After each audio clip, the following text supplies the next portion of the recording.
Hi అండి, good morning. ఈరోజు పెసరపప్పు పాయసం చేస్తున్నాను అనమాట.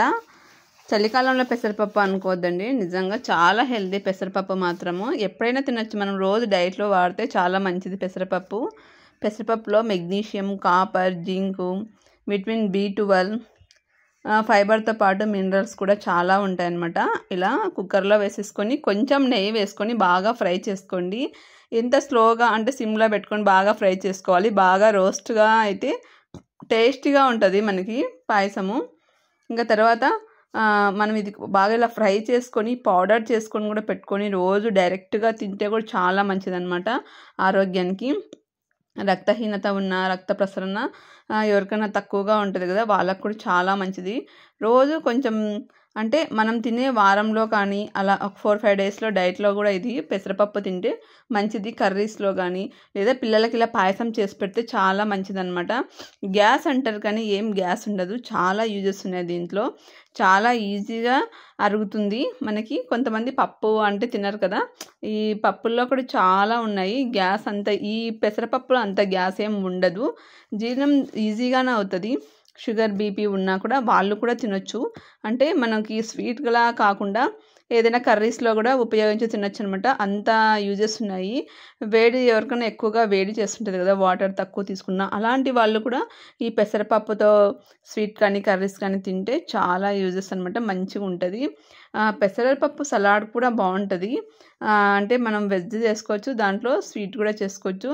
ఇంకా బాగా ఫ్రై చేసేసి వాటర్ వేసాను. వాటర్ వేసేసి మనకు తగినంత, నేనైతే 2 గ్లాసులు వాటర్ వేసేసి విజిల్స్ వేయించా. 3 విజిల్స్ వేయించాను అనమాట.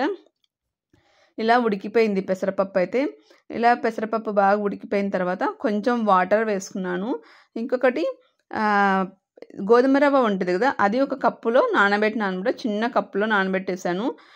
ఇది చిక్కదనం కోసం, అది టేస్ట్ కూడా ఉంటుంది. గోధుమ రవ్వ వేస్తే పాయసంలోకి ఇంకా బాగుంటుంది టేస్టు.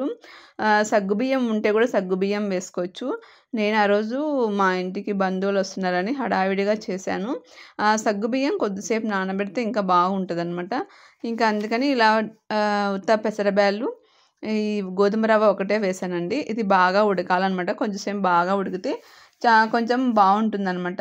ఇంకా కార్బోహైడ్రేట్స్ దీంట్లో పెసరపప్పులో చాలా ఉన్నాయన్నమాట. పీచు పదార్థం ఎక్కువగా ఉంటుంది, చాలా మంచిది ఆరోగ్యానికి అయితే పెసరపప్పు తింటే. కొంతమంది సమ్మర్లోనే తింటుంటారు, సమ్మర్లో కాదు, మనం ఇలా చలికాలంలో కూడా తింటే చాలా మంచిది. పిల్లలకి పెడితే చాలా మంచిగా ఉంటుందన్నమాట. కొంచెం తాటి బెల్లం వేశాను. తాటి బెల్లము మామూలు బెల్లం అయిపోయింది, తాటి బెల్లం ఉంది నా దగ్గర. ఇంకా చాలా అంటే కలర్ ఎక్కువ చేంజ్ అయిపోతుందని కొంచెమే వేసాను. చక్కెర వేసాను.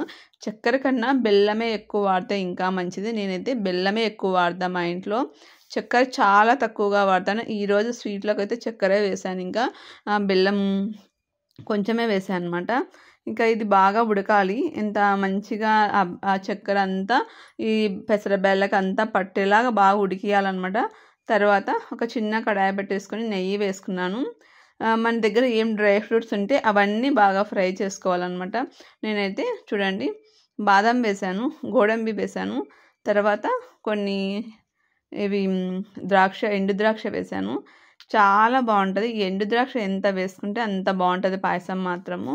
చూడండి, ఇలా ఫ్రై చేసుకొని కొద్దిసేపు పక్కన పెట్టేసుకున్నాను అనమాట. ఇంకా అక్కడ పాయసం కొంచెం ఉడకాలని అంత లోపల ఇవి తయారు చేసుకున్నాను. పాయసం అయితే కొంచెం బాగానే ఉడికింది, దగ్గరకు వచ్చేస్తుంది ఇంకా ఉడకడానికి. ఇది కొంచెం సిమ్లో ఉడికేసి తర్వాత మనం పాలు కాంచి పక్కన పెట్టుకోవాలండి. అంత లోపల ఇక్కడ ఒక 5-6 ఇలాచి కూడా ఇలా దంచేసి ఇలా వేసేసాను. కాంచి పాలు చల్లార పెట్టుకునేటివి పాయసంలోకి వేసేసాను. చూడండి, చాలా బాగుంటుంది. పాయసంలోకి పాలు వేస్తేనే బాగుంటుంది కదా. ఇంకా బాగా కలిపేసుకొని కొంచెం సేపు ఉడకాల్సిన అవసరం ఏం లేదు, ఆల్రెడీ మనం పాలు కాంచాము కాబట్టి. ఇప్పుడు ఫ్రై చేసినాం కదా నెయ్యి, ఇది డ్రై ఫ్రూట్స్ మొత్తం పాయసంలోకి వేసేసుకుందాము.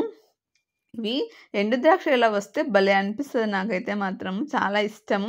ఈ ఎండు ద్రాక్ష పాయసంలో వేస్తేనే టేస్ట్ నిజంగా. ఇంకా ఇలా బాగా ఫ్రై చేసుకోవడమే, అదే దీంట్లో పాయసంలో వేసుకోవడమే అండి. చాలా టేస్టీగా ఉంటుంది పాయసం మాత్రం. ఎవరైనా ట్రై చేయకుంటే ఖచ్చితంగా ట్రై చేయండి, చాలా టేస్టీగా ఎమ్మీగా ఉంటుంది. పిల్లలు ఇంకా కావాలి అని తింటారు, అంత బాగుంటుంది. ఇంకా ఇలా కొంచెం లూజ్గా చేసుకుంటేనే మేలు, తర్వాత గట్టి పడుతుంది కొంచెము. ఈ వీడియో నచ్చితే లైక్ చేయండి, షేర్ చేయండి, సబ్స్క్రైబ్ చేసుకోండి ఫ్రెండ్స్.